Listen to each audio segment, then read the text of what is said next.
자, 안녕하세요. 여러분들 우리가 한국사 23번째 강의가 되겠습니다.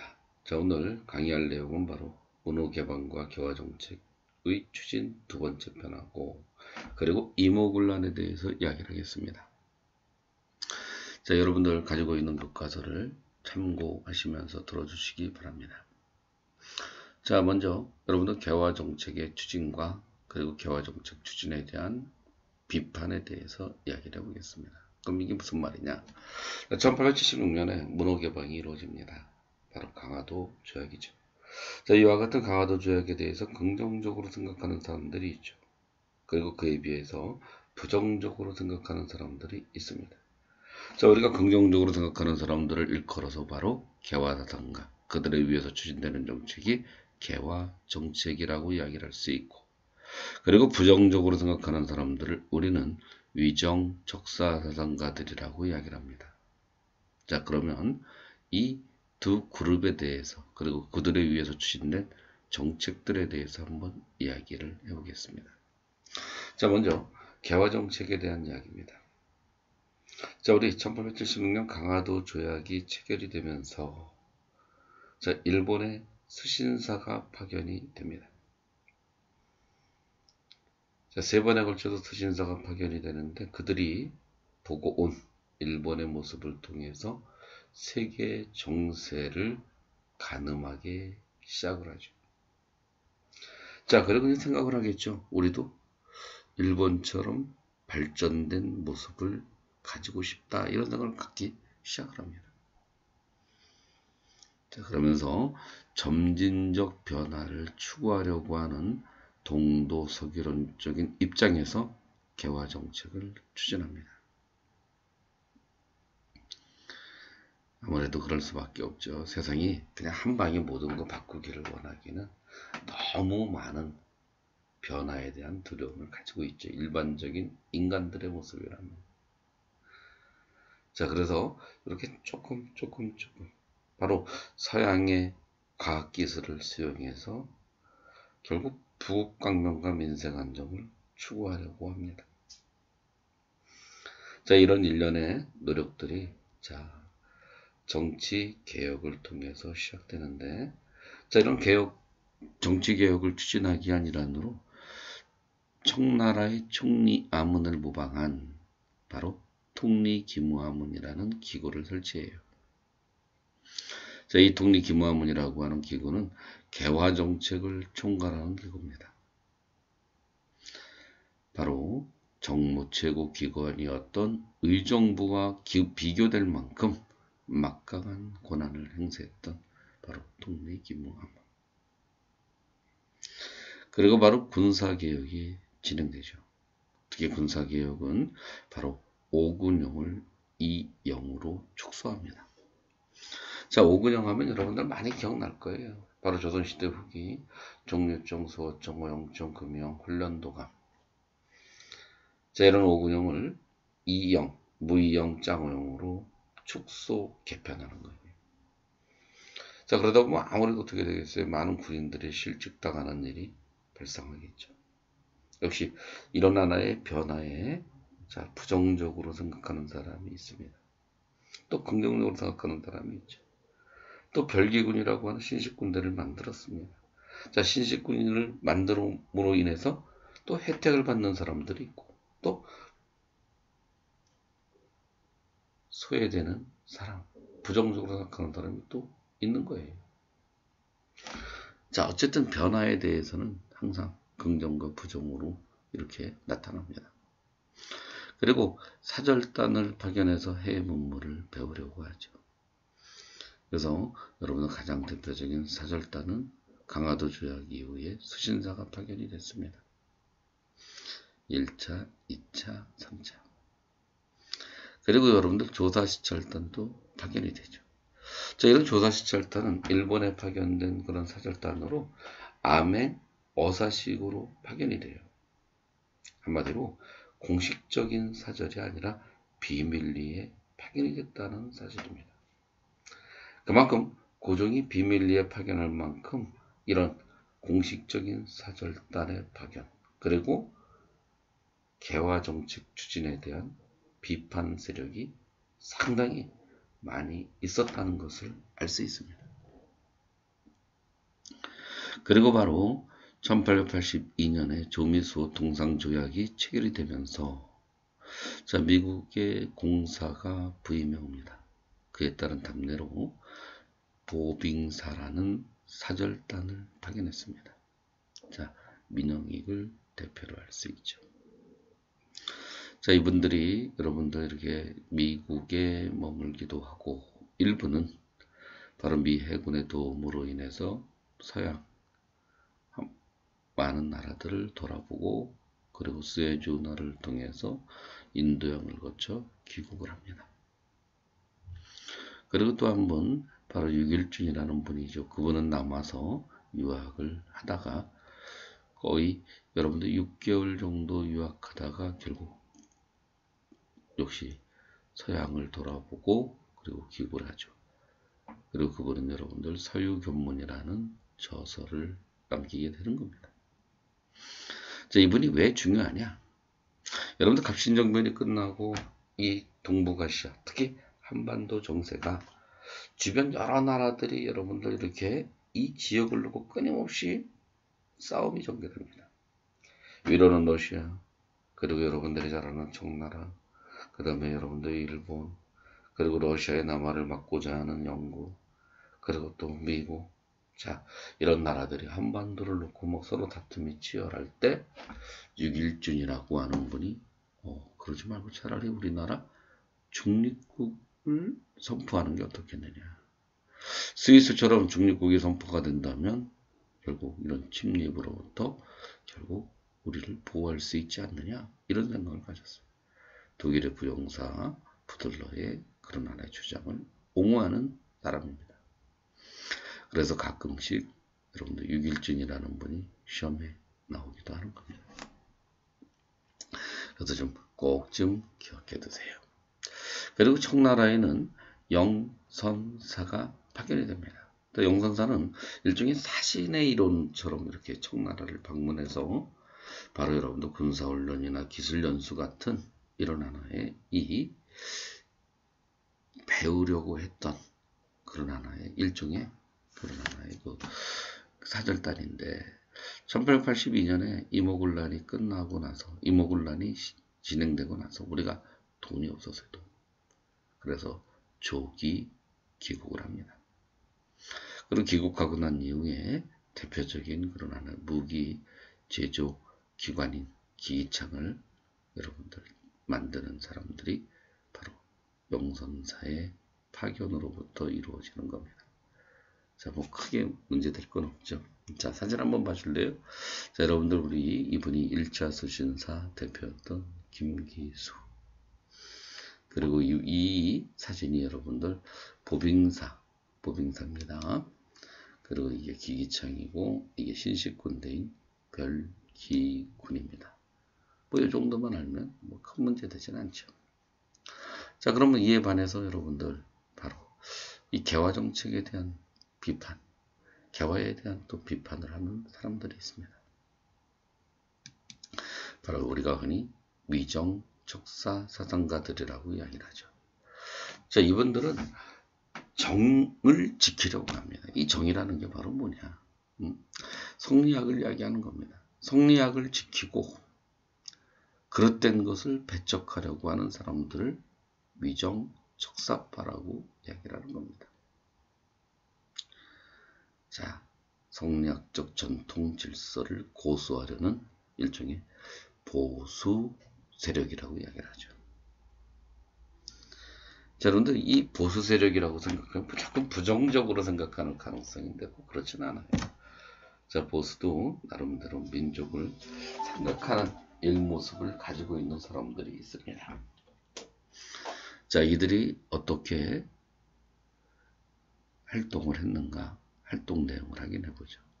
자, 우리가 1860년대는 서양 세력들이 우리나라에 이제 드디어 다가옵니다. 그리고 문을 열어줄 것을 요구하죠. 한마디로 자, 물건 사고 팔아보자. 한마디로 통상을 요구합니다. 이때 이제 대표적으로 반대하는 사람이 기정진, 이학루 같은 유생입니다. 자, 거기 여러분들 이학노 선생의 주장이 어떤가 한번 확인해 보죠. 자, 오늘날 서양 세력이 침입을 당하여 서양 사람들이 공격해야 한다는 것, 사람들은 내 나라 사람들의 이야기고, 서양과 하친을 해야 된다는 것은 적국 사람들이다. 쉽게 말하면 결국 화의를 갖다가 주장해서 문헌을 개방하면 그놈은 나쁜 놈, 나라 팔아쳐먹는 놈, 이렇게 이야기를 하는 거예요. 그러니까 이분은 그냥 무조건 싸우자. 싸우는 게 최고다. 자, 이런 생각을 가졌던 초기 위정적사 사상가들의 모습입니다. 한마디로 통상에 대한 반대가 되겠죠. 그러다가 1870년대 강화도 조약을 반대합니다. 한마디로 개항을 반대하는 분이 계셨습니다. 그분이 바로 누구냐? 최익현입니다. 특히 최익현 선생 같은 경우는 뭐 각종 여러분들 국사 시험에서 많이 나오죠. 그럼 이분은 어떤 생각을 갖고 있었느냐면, 자, 저들은 외인이라고 하나 본질적으로 서양의 오랑캐와 다름이 없다. 한마디로 서양 놈이나 일본 놈이나 그놈이 그놈이다. 이렇게 주장을 하는 겁니다. 외양일체죠. 자, 여러분도 우리가 일본 그렇게 이야기를 하면 항상 머릿속에 우리나라 사람들의 생각은 약간 우리보다 좀 작고 그리고 우리보다 좀 부족하고 야만스러운 존재, 뭐 짐승 같은 인간, 뭐 이렇게 생각을 했었습니다. 인간의 도리를 다 하지 못하는. 그런데 여러분들이 메이지 유신을 통해서 상당히 여러분들 제국주의 국가의 모습을 띠기 시작합니다. 또 힘을 길러서 또 결국 어떻게 돼? 우리나라를 쳐들어오겠다고 하는 정한론을 갖고 이제 우리나라에 침입을 하죠. 그러니까 어떤 최익현 선생이 바라본 일본의 모습을 어떤 면에서 정확하게 일본을 바라봤다고 볼 수 있죠.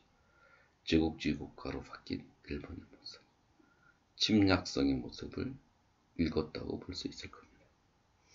그리고 최익현 선생은 바로 여러분들 강화도 조약은 정치적 불평등을 가져온 조약이고, 따라서 이러한 조약은 경제적 침략을 받을 수밖에 없는 결과를 가져올 것이며 더 나아가서 문화적 침탈을 받을 것이다. 사실 이분의 주장이 들리지가 않았습니다. 역시 강화도 조약은 불평등한 조약이고 일본에게 경제 침략, 더 나아가서 문화 침략을 받기 이러는 겁니다. 그래서 여러분들 여기 강화가 이루어지면 천주교가 들어와서 문화가 한마디로 개판이 될 것이다. 이렇게 주장했던 분이 최익현 외양일체론입니다. 자, 그러다가 1880년대 여러분들 3차 서신사 기봉집이 주1 주중 공사관의 관원이었던 황준센과 필담을 나누게 됩니다. 자, 그리고 그것을 정리해서 만든 책이 조선책략입니다. 자, 이 조선책략의 내용은 아까 잠시 이야기를 했습니다만, 자, 러시아가 남쪽으로 내려오면 러시아의 남하를 막기 위해서 조선은 청나라와 친하게 되고, 즉 친청. 그리고 두 번째는 일본과 연결하며, 즉 여러분들 결일본입니다. 한마디로 일본과 연결하라. 그 다음에 세 번째 바로 미국과 연합을 강조하는 내용입니다. 한마디로 연미죠. 자, 이런 책이 여러분들 김홍집에 의해서 결국 조선에 들어오게 되죠. 그리고 구종이라고 하는 분이 이 책을 신하들에게 읽으라고 지시를 합니다. 한마디로 필독이에요. 필독. 위정적 사상가들 난리 났겠죠. 개화 사상가들 막 좋아서 또 난리 났겠죠. 이 난리도 여러분들 이 전혀 다른 난리가 일어난 겁니다. 따라서 여러분들 조미수호 통상조약이 체결되는 결과를 가져오는, 즉 개화에 대해서 긍정적으로 생각하는 사람들은 환영의 모습을 보였겠지만, 자, 이 조선책략 유포에 불만을 가진 위정척사 계열은 역시 강렬한 항의가 있었습니다. 자, 그 강렬한 항의는 영남의 유생이었던 이만선에 의해서 이루어지고, 영남의 많은 유생들이 참여하는 만인소라는 여러분들 상소 사건이 발생하는 겁니다. 한마디로 조선책략 유포에 반대한다는 이야기죠. 자, 그러다가 1890년대는 단발령이라든가 명성황후가 시해되면서 위정척사 계열은 항일의변운동으로 이렇게 참여하는 모습을 보여줍니다.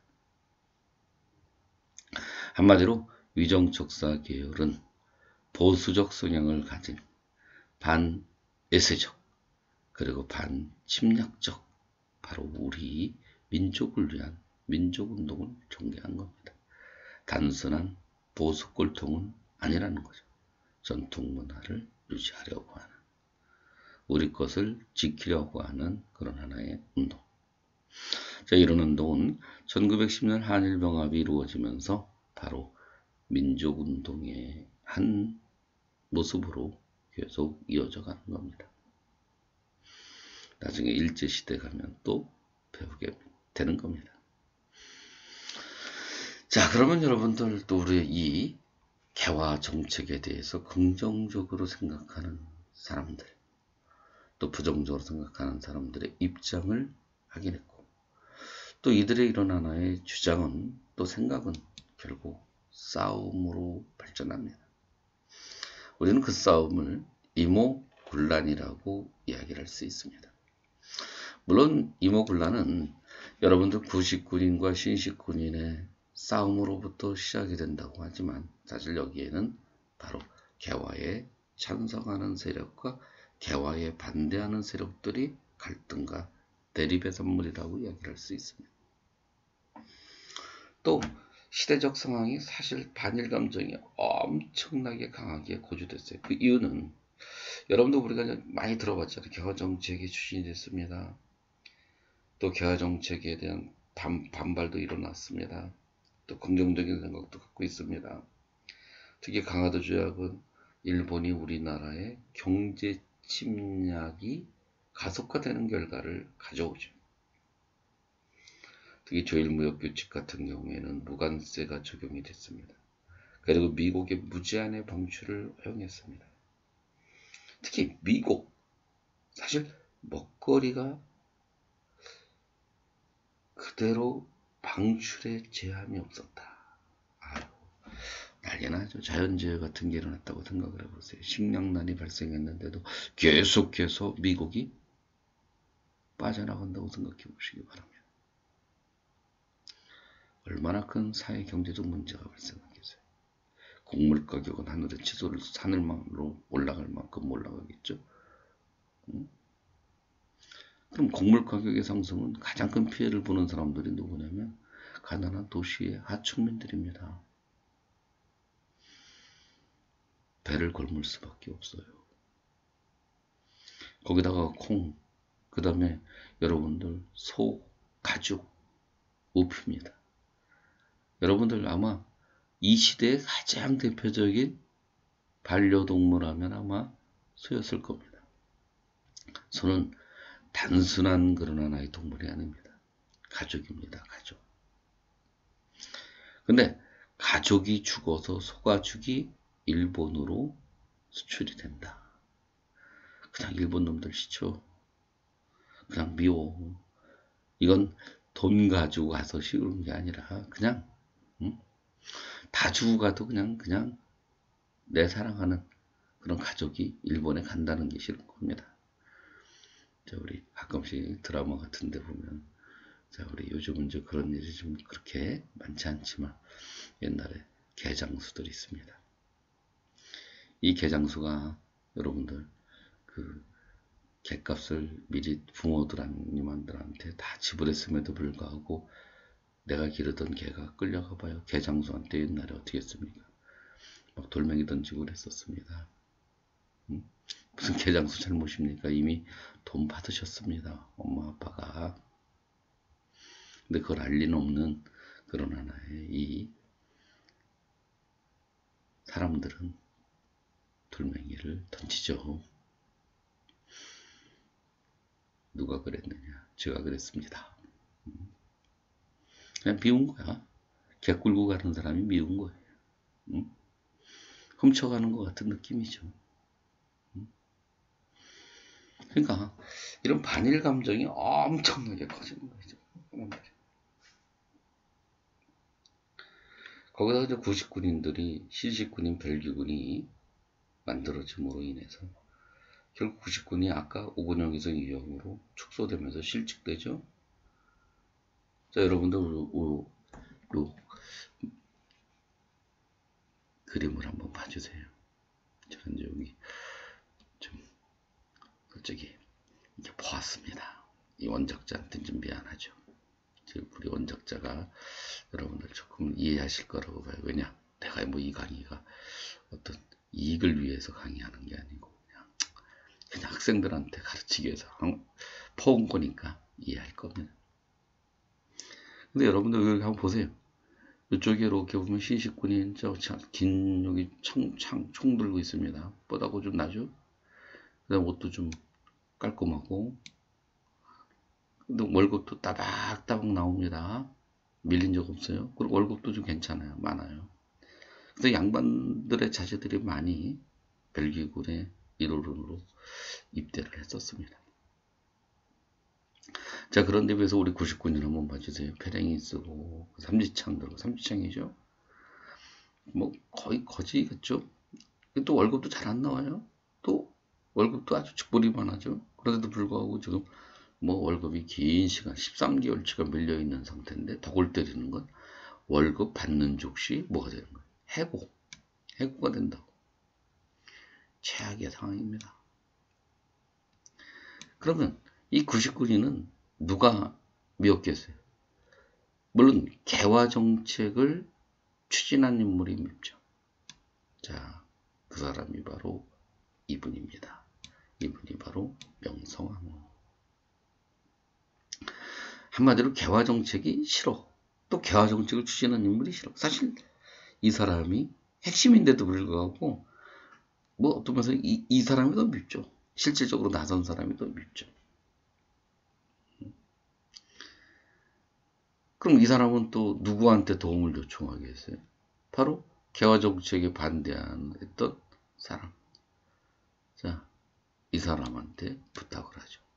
대원군입니다. 또 대원군은 어떤 생각을 해요? 이것을 계기로 해서 한번 다시 권력을 잡고 싶은 생각이 있겠죠? 자, 그리고 부추기겠죠? 야야야야야 한번 들고 일어나. 내가 뒤에서 봐줄게. 이러겠죠? 자, 보이지 않는 그런 하나의 며느리와 시아버지의 갈등과 대립. 또 이들을 추종하는 개화 세력과 또 이를 따르는 색을 주장하는 세력들의 대립. 이것이 바로 이모혼란이에요. 물론 그 모습이 구식군인이 신식군인에 대한 불만으로부터 시작된 것처럼 비춰지지만 내면을 들여다보면 결코 다르죠. 그래서 결국 구식군인들은 자 그냥 자기들이 차별받고 실직당하는 이유는 벨기군이라고 생각을 하니까 일단 벨기군의 교관이었던 호리모토를 죽입니다. 그리고 일본에 의해서 강화도 조약이 체결되고 일본인들이 그냥 싫죠. 그래서 일본 상인들 29명이 피살당하는 일이 발생합니다. 그리고 일본 공사관을 습격하겠죠. 자, 이에 여러분들 도시 하청문이 역시 가세를 합니다. 그러니까 훨씬 더 어떻게 됐겠어요? 결국 이 군란이 거의 뭐 밀란의 성격을 띠기 시작을 하죠. 그러다 보니까 결국 이 고종이라고 하는 사람은 누구한테 부탁을 하느냐. 역시 그래도 분위기 파악은 정확히 하죠. 아버지인 대원군한테 수습을 부탁합니다. 자, 당연히 하겠죠. 권력을 재집권합니다. 그럼 이 흥선대원군의 권력의 재집권은 누가? 여러분들 여기 명성황후가 불받을 일이죠. 그리고 명성황후를 따르는 민씨인 세력이 불만을 갖죠. 그래서 청나라에게 군대를 요청합니다. 자, 청나라는 뭐 생각할 겨를이 없었죠. 뭐 굳이 여러분들 강화도 조약 이후에 한반도의 주도권이 사실상 누구에게 넘어가요? 일본에게 넘어가는 것을 확인한 청나라는 그냥 잽싸게 군대 끌고 와서 결국 우리나라에 진출합니다. 그리고 누구 잡아가 버려요? 대원군 잡아가 버립니다. 그리고 이모군란을 진압시키는 모습을 보여주는 겁니다. 그러면 그 다음에 여러분들 이모군란이 끝났습니다. 자, 그러면 그 결과를 한번 생각을 해보세요. 어떤 영향을 가져올까? 자, 이런 군란을 진압시켜준 나라가 바로 누굽니까? 청나라입니다. 그러니까 청나라가 우리나라 내정 간섭하는 거야. 당연하겠죠.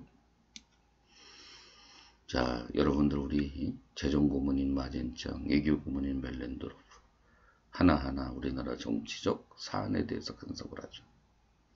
그리고 경제 침략을 아주 노골적으로 보여주는 조약을 체결합니다. 조청, 상민, 세력, 무역 장정입니다. 자, 이런 조청, 상민, 세력, 무역 장정은 여러분들 이 조약 중에 참 시험에도 많이 나오는 조약인데 가슴 아프게도 우리나라가 청의 석방임을 명문화할 뿐만 아니라 여기 2조에 보면 상무위원이 청국민에 대한 재판권을 갖는데 이런 불평등한 모습을 또 보여줍니다.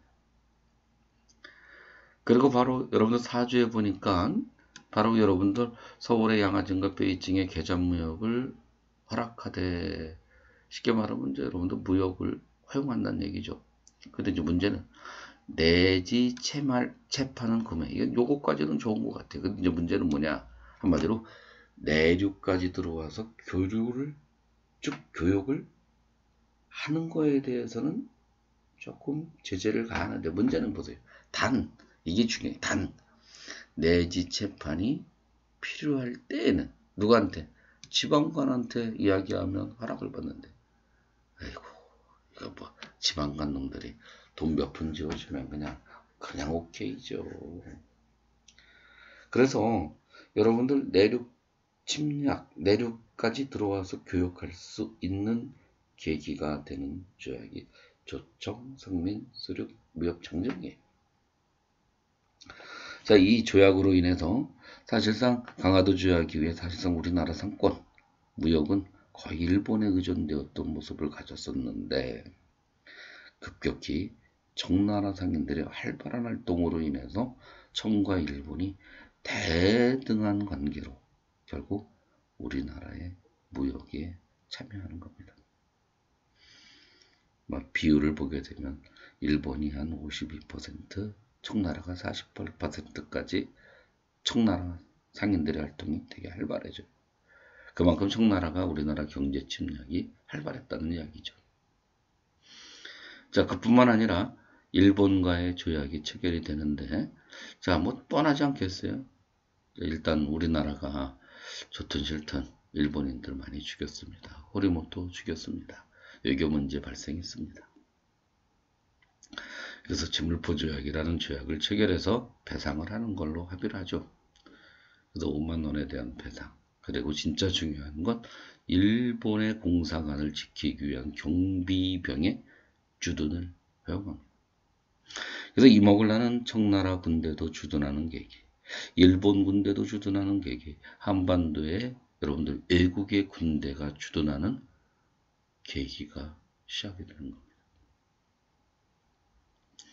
그래서 우리가 자주성에 많은 상처를 받게 되는 것이 뭐가 돼요? 이모군란이 되는 겁니다. 자, 이모군란이 끝나고 나서 우리나라에 또 이 정치적 상황도 많이 바뀌어요. 특히 여러분들 정치 세력의 변화가 오는데 자, 우리가 지금까지는 위정촉사 세력과 개화 세력 간에 보이지 않는 갈등과 대립이 있었는데, 뭐 여러분들 이모군란은 결국 흥선대원군이 청나라로 납치되는 과정을 겪으면서 사실상 개화파의 승리입니다. 자, 이런 개화파들의 입장에서도 이제 어떻게 우리가 청나라의 내정 간섭으로부터 벗어날 것이냐, 또 우리가 어떻게 발전하는 모습을 취할 것이냐, 이거에 따라서 역시 이제 또 이 모델이 다르죠. 발전 모델이 다릅니다. 어떤 사람들은 청나라 양모운동을 따르자고 하는 사람도 있고, 어떤 사람은 일본의 메이지 유신을 따르자고 하는 사람도 있어요. 그래서 점진적 변화를 추구했던 김홍집, 김윤식 같은 사람을 온건개화파라고 하는 거고, 그리고 급진적 변화를 추구하려고 했던 제도의 개혁을 통해서 우리 사회를 근대 사회로 전환시켜야 된다고 주장하는 급진개화파도 있었습니다. 바로 그분이 가장 대표적인 김옥균, 박용효, 서재필이 되겠죠. 자, 이분들이 역시 또 어떻게 되겠습니까? 또 한바탕 난리 굿을 치르겠죠. 그 사건이 갑신년에 발생한 갑신정변입니다. 자, 그럼 이제 다음 시간은 갑신정변에 대해서 또 이야기를 해보기로 하죠. 자, 대단히 고생 많으셨습니다. 이것으로서 여러분들 한국사 23번째 강의를 마치기로 하겠습니다. 감사합니다.